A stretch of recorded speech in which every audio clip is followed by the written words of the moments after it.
दुनिया कहती है कि हार मान लो तुम, धीरे से कान में कहती एक बार फिर प्रयास करें। जय हिंद साथियों, आज हम पढ़ेंगे वर्तमान राष्ट्रपति द्रौपदी मुर्मू जी के बारे में पढ़ेंगे। द्रौपदी मुर्मू जी के बारे में। द्रौपदी मुर्मू जी का आदिवासी जाति में जन्म हुआ। द्रौपदी मुर्मू, द्रौपदी मुर्मू, द्रौपदी मुर्मू वर्तमान में 15वें नंबर की राष्ट्रपति हैं। द्रौपदी मुर्मू जी का जन्म जो हुआ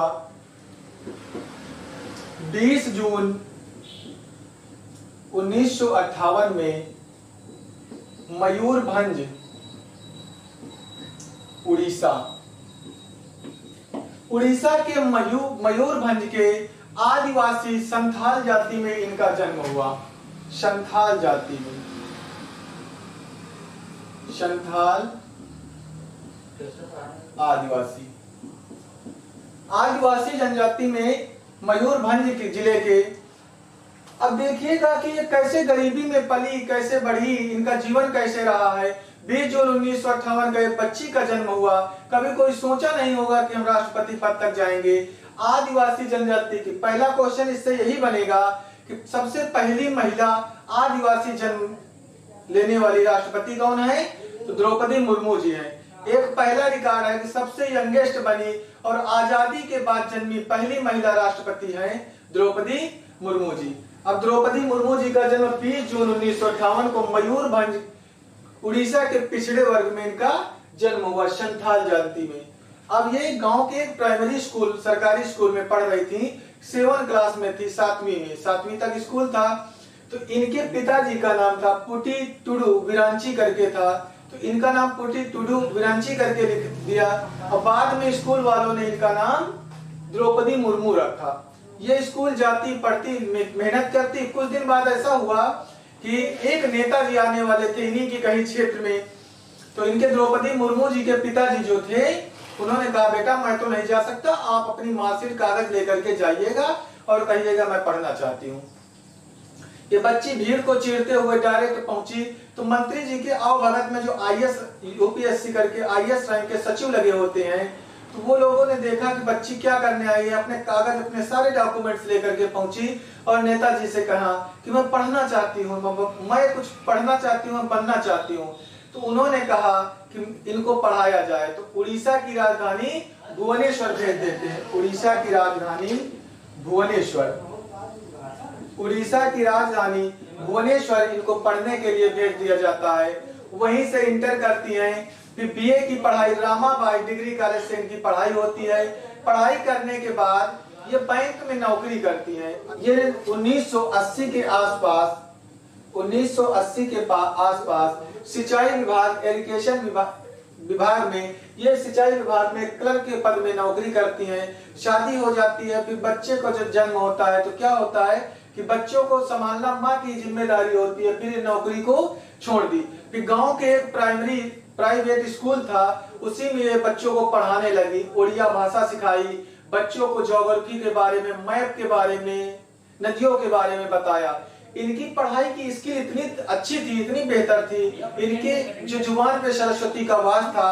ये जो बच्चों को पढ़ा देती थी उनको कभी अलग से ट्यूशन की जरूरत नहीं पड़ती थी और उनके अच्छे से अच्छे मार्क आते थे। तो ये धीरे धीरे क्या हुई, अपने क्षेत्र में फेमस होने लगी कि इतना बेहतर पढ़ाती हैं।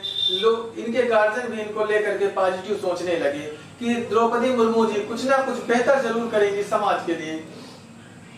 फिर उसके बाद 1990 के दशक में इनको क्या हुआ, 1990 के आसपास इनको नगर पंचायत, नगर पालिका के चुनाव होते हैं, उनसे इनको सीट मिली बीजेपी की तरफ से और ये मेयर चुनी गई। फिर नगर पालिका का जैसे नगर पंचायत का चुनाव जीती, फिर धीरे धीरे फेमस होने लगी और अच्छे से काम करने लगी।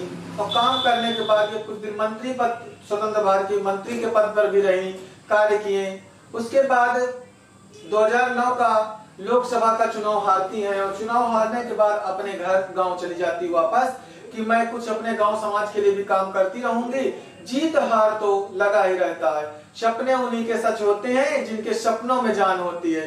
पंखों से कुछ नहीं होता है, हौसलों से उड़ान होती है। तो ये क्या कि अपने गांव में रहने लगी तो अब इनके ऊपर दुखों का पहाड़ टूटता रहा और ये संघर्ष की कहानी इनको सीखना चाहिए कि इन्होंने जब इतना मेहनत करके राष्ट्रपति पद तक, महामहिम के पद तक पहुंच सकती हैं, तो आम इंसान भी मेहनत करना सीख ले। केवल कहने से कुछ नहीं होता है, इन्होंने हासिल किया। 2009 में इनका 25 साल का लड़का एक्सपायर हो जाता है, फिर वह उसके बाद दुखों का पहाड़ और टूटता है। 2013 आता है, इनका बड़ा लड़का 28-29 साल की एज में जो कि रोड एक्सीडेंट में मृत्यु होती है। फिर 2014 में इनके पति जी डिप्रेशन में जाकर के मृत्यु हो जाती है, इनकी माता की मृत्यु हो जाती है और द्रौपदी जी एकदम टूट जाती हैं। तो ये आध्यात्म का रास्ता अपनाती हैं, अपने आप को संभालती हैं। फिर 2015 से फिर इनकी किस्मत का साथ देती।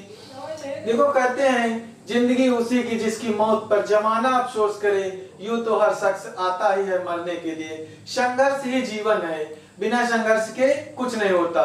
पतझड़ हुए बिना पेड़ों पर नए पत्ते नहीं आते, कठिनाई और संघर्ष है बिना अच्छे दिन नहीं आते।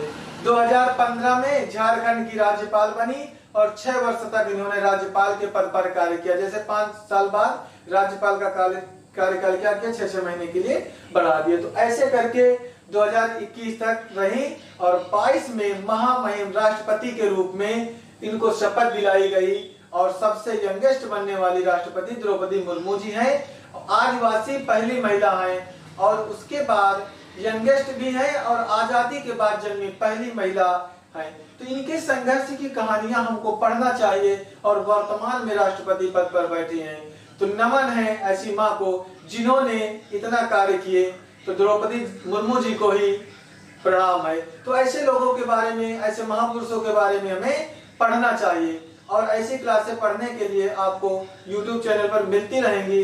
बस आप लोगों के सहयोग और आशीर्वाद की जरूरत है। जय हिंद साथियों।